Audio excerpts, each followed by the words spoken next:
Previously, on the World War I conspiracy. With Wilson in office and Colonel House directing his actions, Morgan and his conspirators got their wish. But his propaganda for re-election was, he kept us out of war. Here was a man, vote for Wilson, he kept us out of war. And it was for the right of Americans to go into the war zone on such vessels that we finally went to war. All along the Western Front, the Allies rejoiced. The Yanks were coming. House, the Milner Group, the Pilgrims, the Wall Street financiers, and all of those who had worked so diligently for so many years to bring Uncle Sam into war had got their wish. And before the war was over, millions more casualties would pile up. Carnage the likes of which the world had never seen before had been fully unleashed. The trenches and the shelling, the no man's land and the rivers of blood, the starvation and the destruction, the carving up of empires, and the eradication of an entire generation of young men. Why? What was it all for? What did it accomplish? What was the point? To this day, over 100 years later, we still look back on the horrors of that great war with confusion. For so long we have been told non-answers about incompetent generals and ignorant politicians. It's the senselessness of war the teachers of this fraudulent and partial history have told us with a shrug. But, now that the players who worked to set the stage for this carnage have been unmasked, these questions can finally be answered. And now the conclusion of the World War I conspiracy.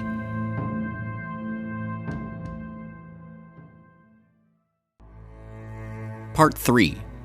A New World Order.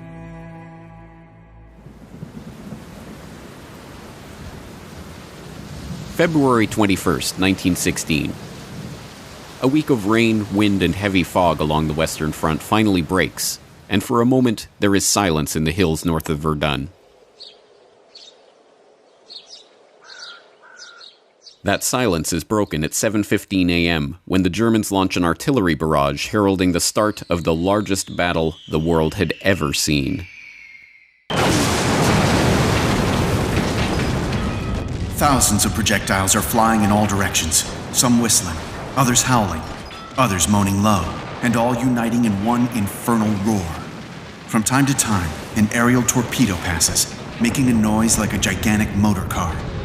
With a tremendous thud, a giant shell bursts quite close to our observation post, breaking the telephone wire and interrupting all communication with our batteries. A man gets out at once for repairs, crawling along on his stomach through all this place of bursting mines and shells. It seems quite impossible that he should escape in the rain of shell, which exceeds anything imaginable. There has never been such a bombardment in war. Our man seems to be enveloped in explosions, and shelters himself from time to time in the shell craters which honeycomb the ground. Finally, he reaches a less stormy spot, mends his wires, and then, as it would be madness to try to return, settles down in a big crater and waits for the storm to pass. Beyond, in the valley, dark masses are moving over the snow-covered ground.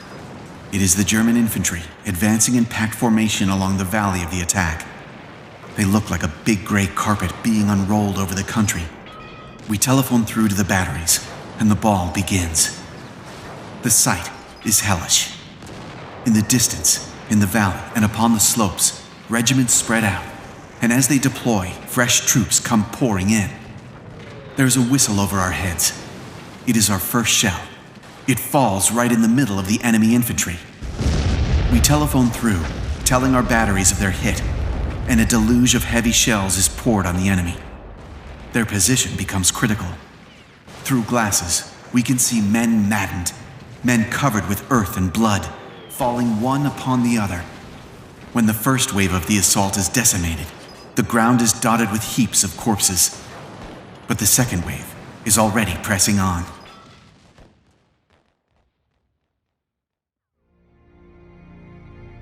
This anonymous French staff officer's account of the artillery offensive that opened the Battle of Verdun, recounting the scene as an heroic French communications officer repairs the telephone line to the French artillery batteries, allowing for a counterstrike against the first wave of German infantry, brings a human dimension to a conflict that is beyond human comprehension. The opening salvo of that artillery barrage alone, involving 1,400 guns of all sizes, dropped a staggering 2.5 million shells on a 10-kilometer front near Verdun in northeastern France over 5 days of nearly uninterrupted carnage, turning an otherwise sleepy countryside into an apocalyptic nightmare of shell holes, craters, torn-out trees, and ruined villages. By the time the battle finished 10 months later, 1 million casualties lay in its wake. 1 million stories of routine bravery like that of the French communications officer.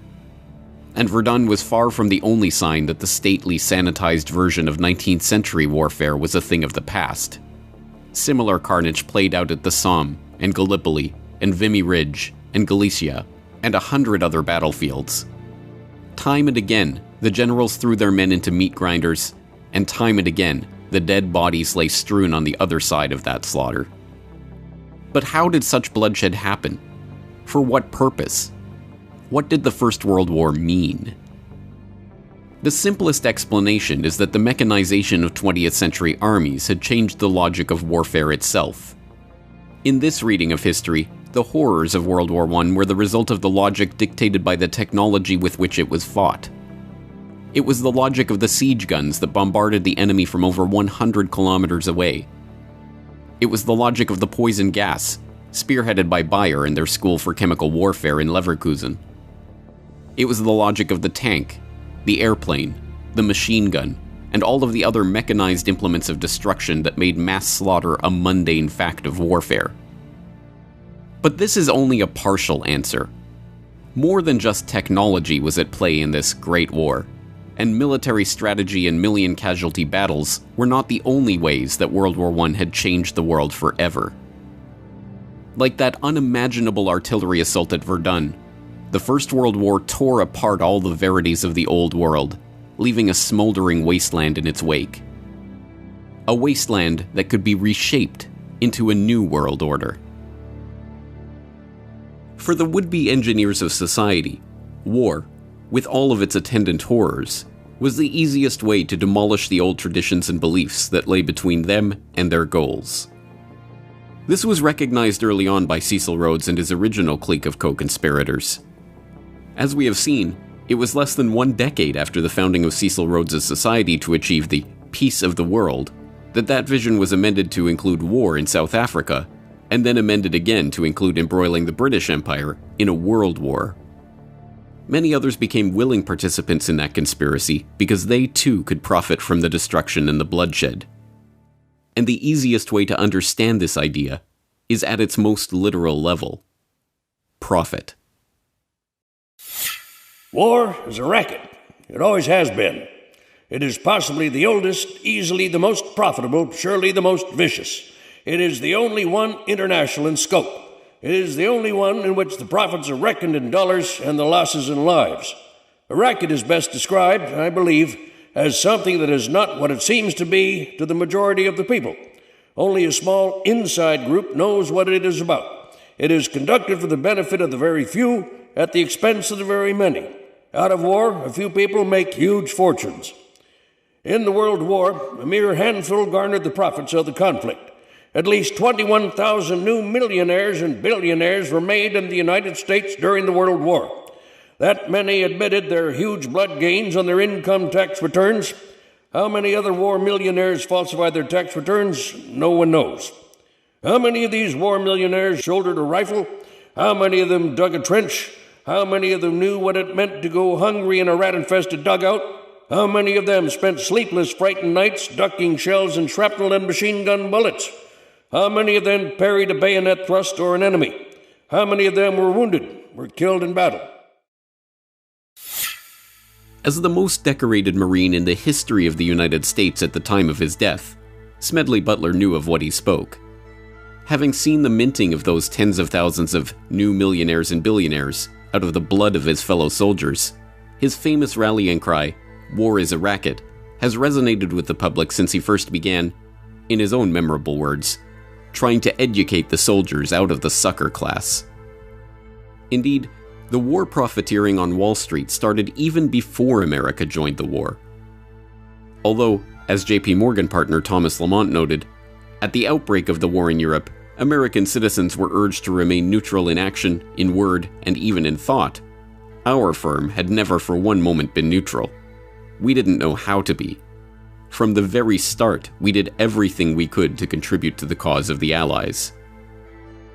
Whatever the personal allegiances that may have motivated the bank's directors, this was a policy that was to yield dividends for the Morgan Bank that even the greediest of bankers could scarcely have dreamed of before the war began. John Pierpont Morgan himself died in 1913, before the passage of the Federal Reserve Act he had stewarded into existence, and before the outbreak of war in Europe. But the House of Morgan stood strong, with the Morgan Bank under the helm of his son, John Pierpont Morgan Jr., maintaining its position as preeminent financier in America. The young Morgan moved quickly to leverage his family's connections with the London banking community, and the Morgan Bank signed its first commercial agreement with the British Army Council in January 1915, just 4 months into the war. That initial contract, a $12 million purchase of horses for the British war effort to be brokered in the US by the House of Morgan, was only the beginning. By the end of the war, the Morgan Bank had brokered $3 billion in transactions for the British military, equal to almost half of all American supplies sold to the Allies in the entire war. Similar arrangements with the French, Russian, Italian, and Canadian governments saw the bank broker billions more in supplies for the Allied war effort. But this game of war financing was not without its risks. If the Allied powers were to lose the war, the Morgan Bank and the other major Wall Street banks would lose the interest on all of the credit they had extended to them.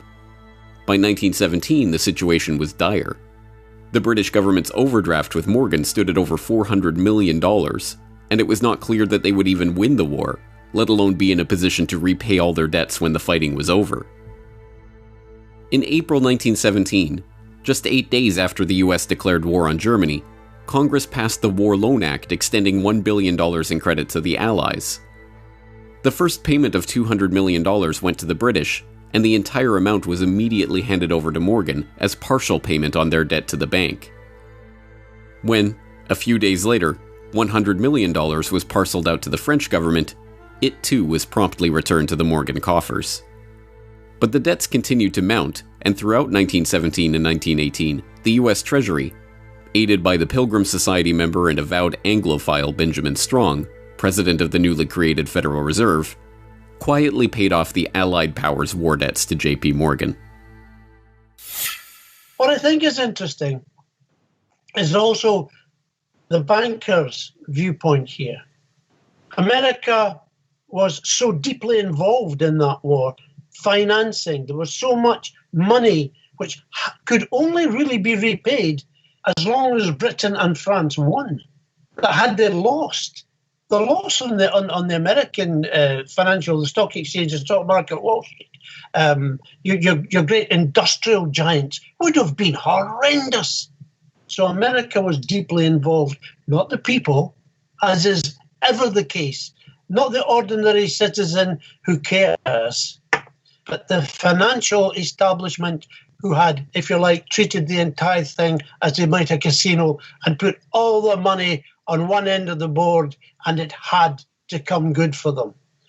So all of this is going on. I mean, I personally feel that the American people don't realize just how far duped they were by your Carnegies, your JP Morgans, your great bankers, your Rockefellers, by the multi-millionaires who emerged from that war because they were the ones who made the profits, not those who lost their sons, lost their grandsons, whose lives were ruined forever by war. After America officially entered the war, the good times for the Wall Street bankers got even better. Bernard Baruch, the powerful financier who personally led Woodrow Wilson into Democratic Party headquarters in New York like a poodle on a string to receive his marching orders during the 1912 election, was appointed to head the newly created War Industries Board. With war hysteria at its height, Baruch and the fellow Wall Street financiers and industrialists who populated the board were given unprecedented powers over manufacture and production throughout the American economy, including the ability to set quotas, fix prices, standardize products, and, as a subsequent congressional investigation showed, pad costs so that the true size of the fortunes that the war profiteers extracted from the blood of the dead soldiers were hidden from the public. Spending government funds at an annual rate of $10 billion, the board minted many new millionaires in the American economy. Millionaires who, like Samuel Prescott Bush of the infamous Bush family, happened to sit on the War Industries Board. Bernard Baruch himself was said to have personally profited from his position as head of the War Industries Board to the tune of $200 million. The extent of government intervention in the economy would have been unthinkable just a few years before. The National War Labor Board was set up to mediate labor disputes. The Food and Fuel Control Act was passed to give the government control over the distribution and sale of food and fuel. The Army Appropriations Act of 1916 set up the Council of National Defense, populated by Baruch and other prominent financiers and industrialists, who oversaw private sector coordination with the government in transportation, industrial and farm production, financial support for the war, and public morale.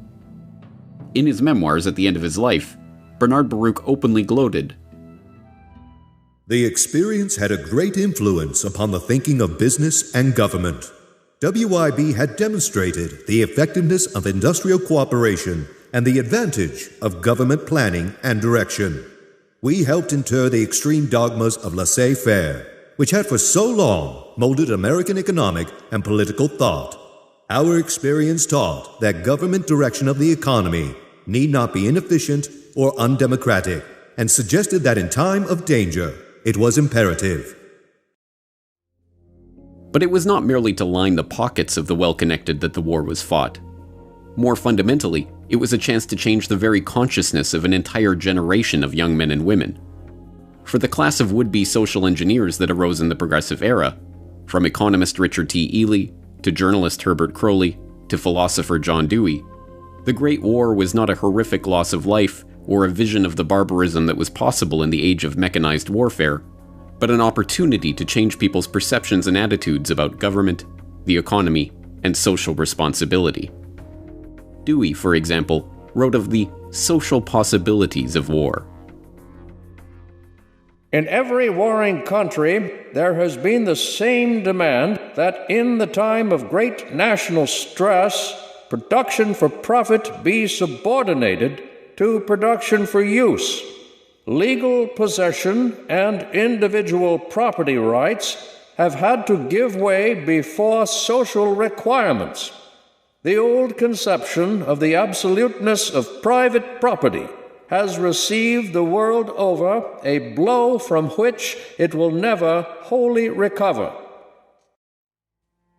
All countries on all sides of the world conflict responded in the same way, by maximizing their control over the economy, over manufacturing and industry, over infrastructure, and even over the minds of their own citizens.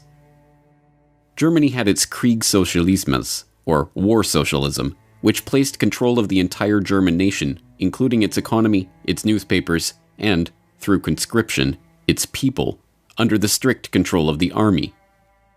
In Russia, the Bolsheviks used this German war socialism as a basis for their organization of the nascent Soviet Union. In Canada, the government rushed to nationalize railways, outlaw alcohol, institute official censorship of newspapers, levy conscription, and, infamously, introduce a personal income tax as a temporary wartime measure that continues to this day. The British government soon recognized that control of the economy was not enough. The war at home meant control of information itself. At the outbreak of war, they set up the War Propaganda Bureau at Wellington House. The Bureau's initial purpose was to persuade America to enter the war, but that mandate soon expanded to shape and mold public opinion in favor of the war effort and of the government itself. On September 2, 1914, the head of the War Propaganda Bureau invited 25 of Britain's most influential authors to a top-secret meeting. Among those present at the meeting, G.K. Chesterton, Ford Madox Ford, Thomas Hardy, Rudyard Kipling, Arthur Conan Doyle, Arnold Bennett, and H.G. Wells. Not revealed until decades after the war ended, many of those present agreed to write propaganda material promoting the government's position on the war, which the government would get commercial printing houses, including Oxford University Press, to publish as seemingly independent works.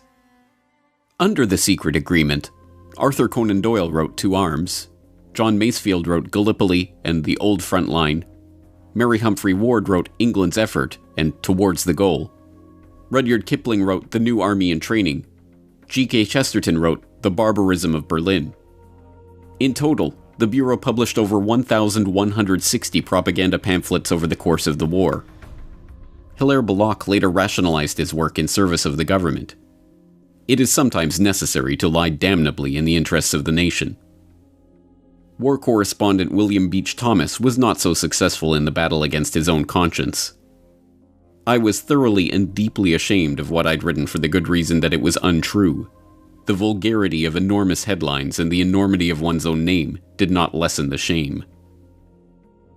But the Bureau's efforts were not confined to the literary world. Film, visual art, recruitment posters, no medium for swaying the hearts and minds of the public was overlooked.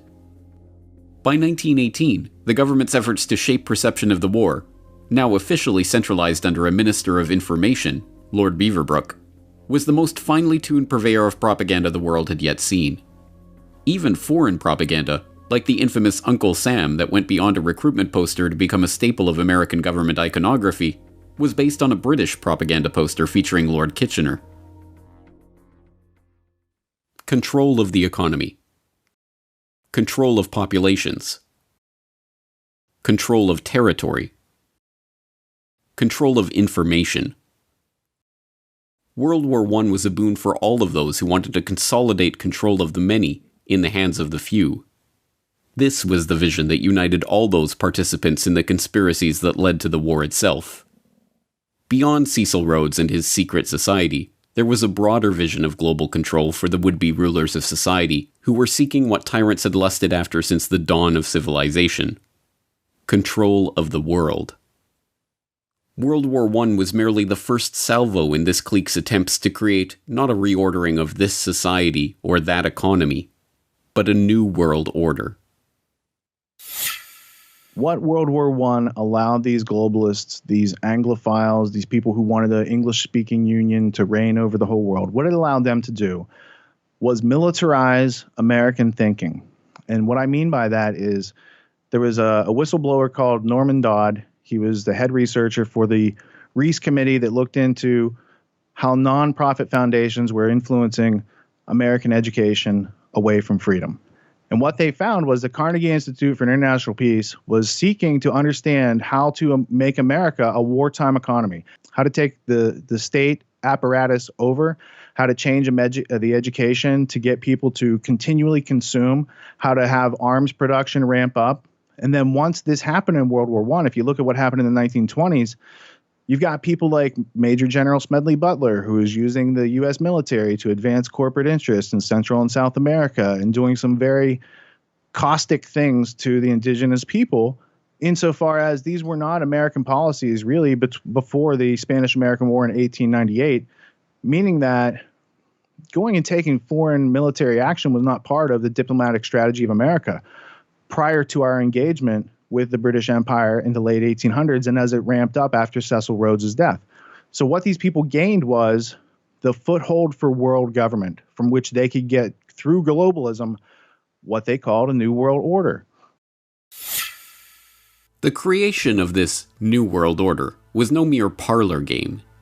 It meant a complete redrawing of the map, the collapse of empires and monarchies, the transformation of the political, social, and economic life of entire swaths of the globe.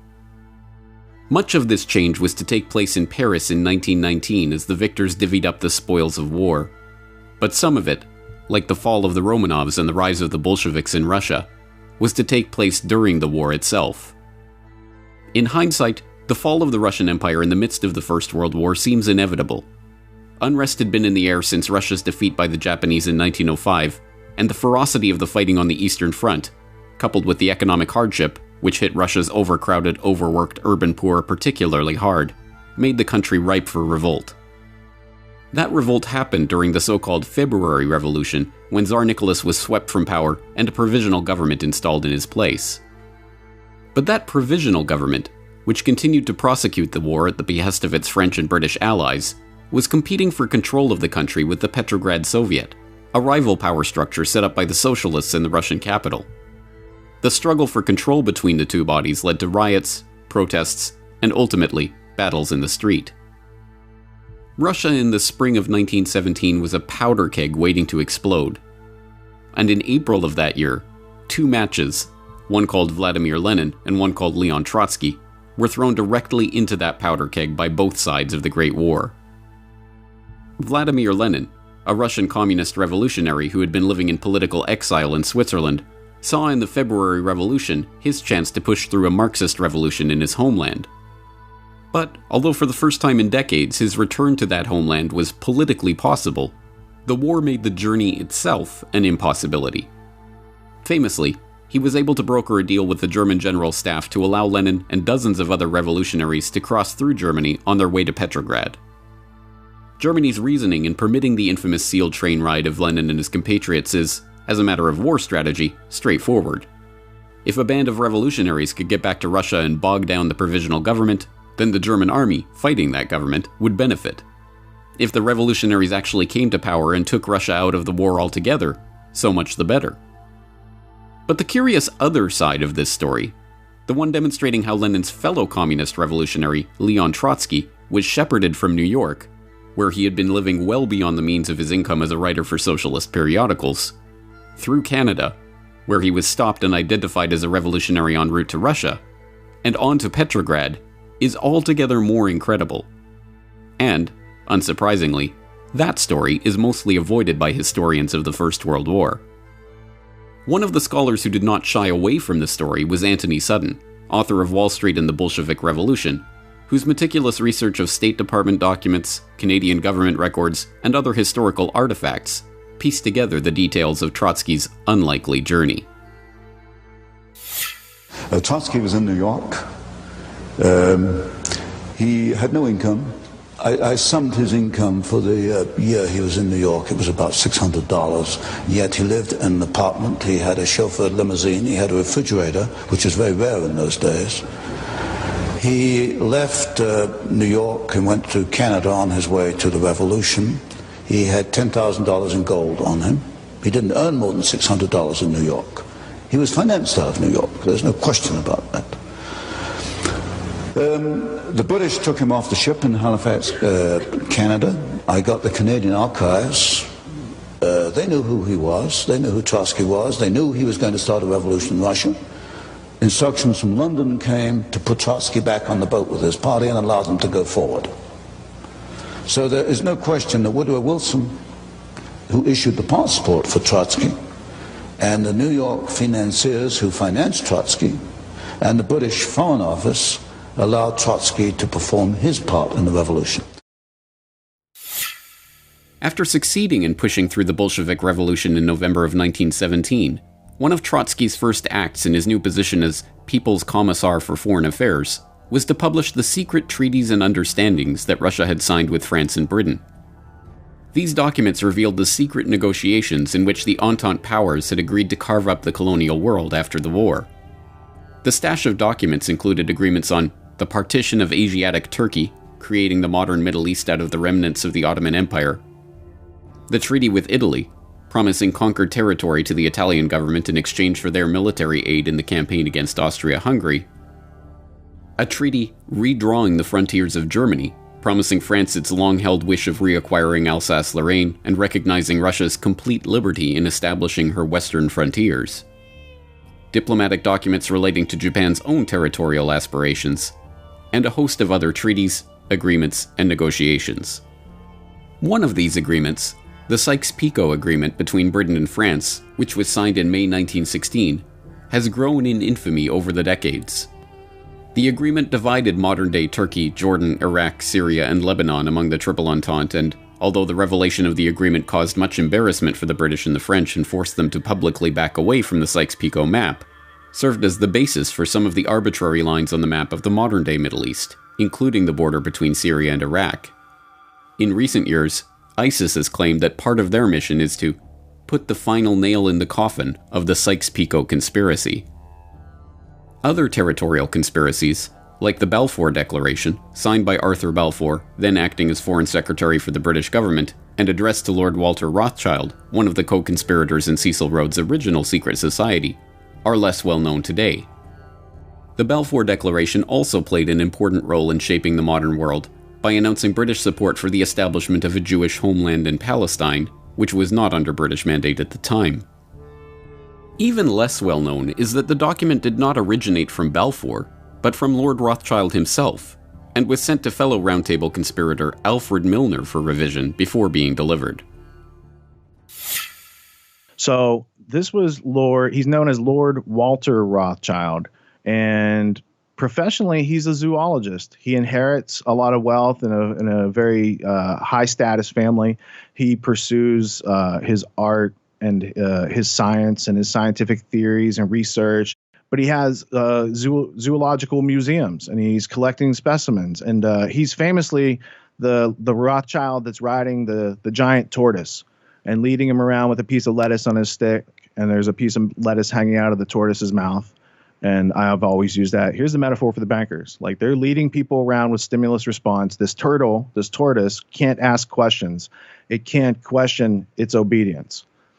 So that's Lord Walter Rothschild. Why is he important? Well, he and his family are some of the early financiers and backers of Cecil Rhodes and promoters of his last will and testament.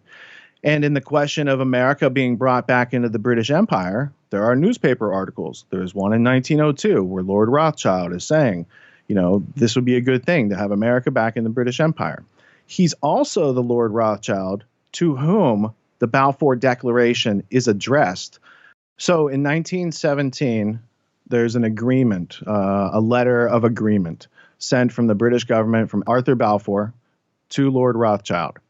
Now, Lord Rothschild and Arthur Balfour, they know each other. They have a long history together.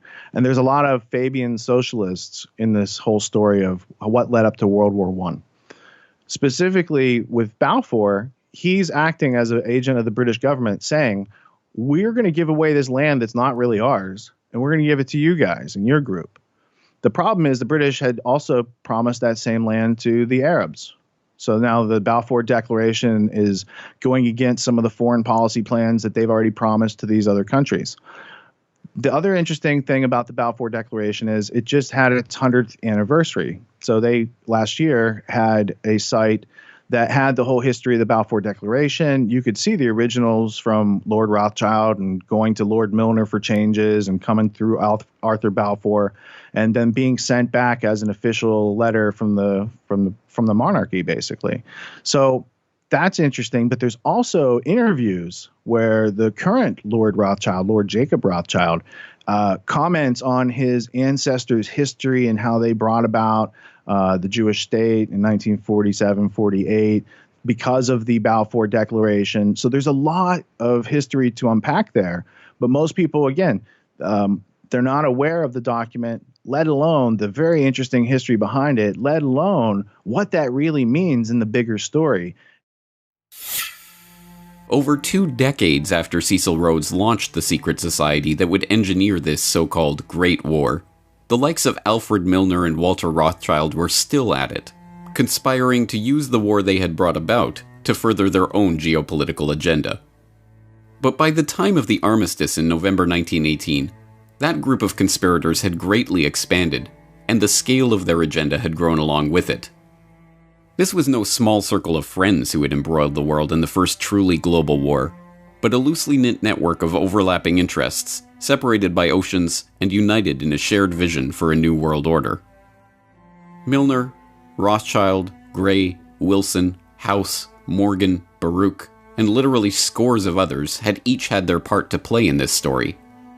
Some were witting conspirators, others merely seeking to maximize the opportunities that war afforded them to reach their own political and financial ends. But to the extent that those behind the World War I conspiracy shared a vision, it was the same desire that had motivated men throughout history: the chance to reshape the world in their own image.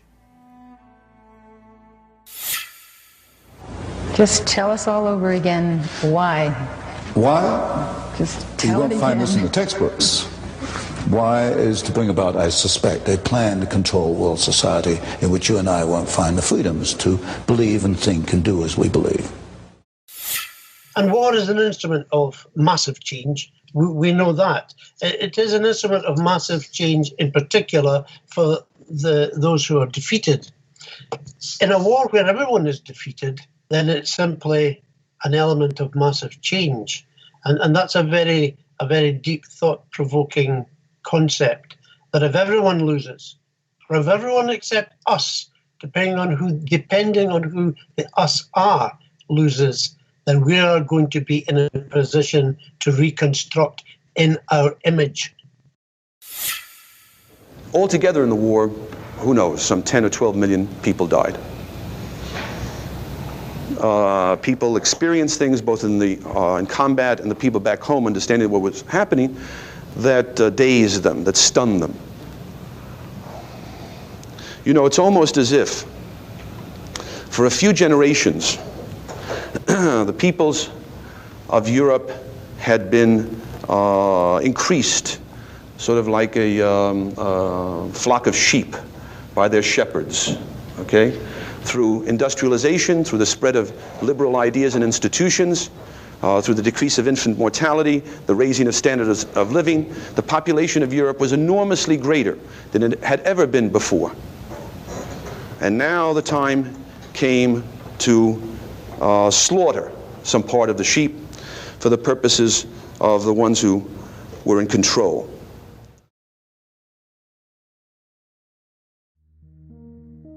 For the ones in control, World War I had been the birth pangs of a new world order. And now, the midwives of this monstrosity slouched towards Paris to take part in its delivery.